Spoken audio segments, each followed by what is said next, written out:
Hi guys, welcome back to Otter's RC Garage. Today we are actually in my professional garage. We aren't in my house garage. So this is the shop that I work at as a professional mechanic. I have 9 ASEs, so I am a master certified ASE technician, but I much prefer working on these RC cars, to be honest. They're a lot easier, a lot less stressful. So today I wanted to bring you guys into the shop. This here is my 2010 Yukon Hybrid. So I wanted to bring you guys in because I have to actually do some work on the hybrid battery today, and I figured this would be a really good sort of crossover between my real-time job and my RC job. So a lot of times these hybrid batteries end up getting overquoted, and this is sort of why I wanted to make this video. For one, showing the similarities between the RC cars and these hybrids or electric vehicles, but also just to show that they are actually a lot more simple than what people make them out to be. So I figured the best way to do that is compare it with the simplest electric vehicle that they make, an RC car. Underneath the engine bay here is where the hybrid module sits. It is underneath this big cover here. There's also the power steering module that sits underneath that. This is basically the same as your ESC and also semi as your receiver on your RC car. If you think of like your gas pedal and your steering wheel as like your controller, this hybrid module takes that input and everything and then decides whether it's going to fire the engine up or go under pure just battery mode or whatever it needs to do. On D cells, it's also in charge of basically taking that kinetic energy and then turning it back into the electric energy to charge the battery. So here we have the two different batteries. We have our RC battery, the little tiny guy, and our big hybrid battery. On the 2010 Yukons and basically any GM vehicle that is a hybrid SUV, we actually have this big hybrid battery pack. Now this is a nickel metal hybrid pack. The RC battery here is a LiPo battery pack. This LiPo pack, you can see, has 2 cells inside. If you look closely, you might be able to see.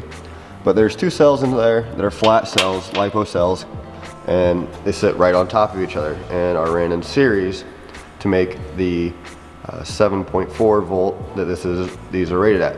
The LiPo cells, they're rated for 3.2 volts each. Now the hybrid pack, real similar. We have our 2 connections, one negative, one positive, just the same as our RC has a positive and negative connection. And here is our high voltage disconnect. Sounds really fancy and scary, but basically all it is a inline connector that when you pull that makes it internally open. So you can touch here with your voltmeter and there won't be any voltage because that's not in there and secured.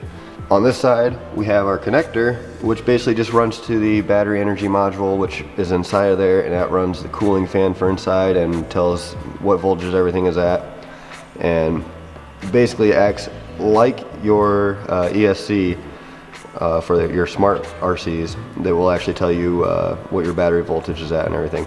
And that's all this module inside does, is basically monitors this voltage, monitors all the individual cells, which we'll go into later, and then transfers all that information to the hybrid module, which on an RC would be like your transmitter receiver, or also partly your ESC. Here is our hybrid battery pack with the cover off. As you can see, each of these little gray rectangles here, these are the individual nickel metal cells. Here's one of them cells not in there. This is one of the new ones that I'm going to actually be putting in. It's not actually new, it's refurbished, but they are tested and checked out.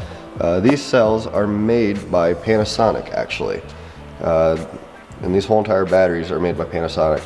And one really neat, cool fact, these Yukons and this battery actually share these battery packs with the first generation Toyota Priuses. Now the Priuses, they didn't have as many of these cells, but they use these exact same cells in a very similar pack. I believe they might use the same battery module here as well. So a very similar setup, just adapted basically to fit either a Prius or fit a Yukon Escalator electric Tahoe. Another thing on top here is these black tubes. These black tubes are what deal with the cooling in the individual cells.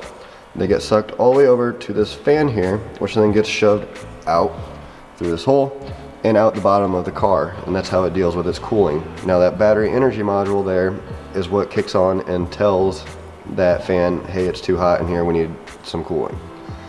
This is not a liquid cooled pack like the new ones, being that it's only nickel metal. I don't think they thought they needed the cooling aspect of that. Just the air cooling was enough for these. So tell on the side here, these black lines, these are the bus bars that actually connect these packs. So all of these packs are sitting in here back and forth, positive, negative, flipped around. They are labeled just positive, negative, and then positive, negative, positive, negative. So this is basically, these are 47.2 volt cells all lined together. When it's all said and done and they're sitting at a charge volt around that 8 or so, you're looking close to 30,000 watts, I believe is what this system's capable of. So I need to go in here because these center sections are actually dying on me, and it's causing my hybrid light to come on, and I'm setting a code for battery voltage indifference. So what that means is that one of these cells, or one group of these cells, because they actually measure these in pairs on your scan tool data, but a couple groups of these are dropping more than 1.5 volts from the rest of the group. So from what I was watching on the scan tool data, it looks like it was the center sections of batteries that were going down. They were, like I said, it measures them in a pair. So they were dropping down to about 12 volts while the outside ones were still sitting around 14.5 to 15 volts. So we're gonna go in, we're gonna replace the center section and get this vehicle up and running again. Is everybody in the groove? Well, stick around. We're just warming up, baby.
Well, there we have it. It is all back together and ready to go back in the Yukon. So we're gonna get it set inside there, and like I said, it's not a big deal getting it put back in. We just got those two connections to hook up, a ground connection off to the side to ground the case, connector in a vent, and it is ready to go. We are driving through a neighborhood here, just show you how it's working. We are right now driving in full battery mode. So this battery is definitely working a lot better than it was. So it should stay in battery mode till we get to about 20-25 miles per hour. We're still cruising about 20. I probably can't go too fast, but there we go. Engine kicked on. Now we're on full engine power. And as you let up, it will switch over to actually charging the battery. It'll turn the engine off like it is now. So our momentum is basically charging the battery as we're cruising here.